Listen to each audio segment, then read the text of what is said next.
Samantala, wala pa ring napapaulat na Pilipinong nasawi o nasaktan sa lindol na yumanig sa Iran, Pakistan, Dubai at India. Kinumpirma ito ni DFA spokesman Raul Hernandez base sa report ng Embahada ng Pilipinas sa mga nasabing bansa. Gayunman, sinabi ni Hernandez na mananatiling nakamonitor ang pamahalaan sa mga pangyayari doon. Sa ngayon, umaabot na sa 40 katao ang kumpirmadong patay sa lindol sa Iran. Umaasa ang DFA na magpapatuloy ang report na walang Pinoy na nadamay sa lindol. There were no reported Filipino casualties. The earthquake with a magnitude of 7.8 in southeastern Iran.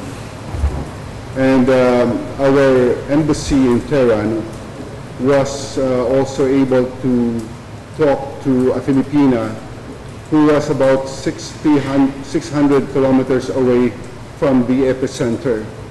And she said that his family was okay and no one was hurt.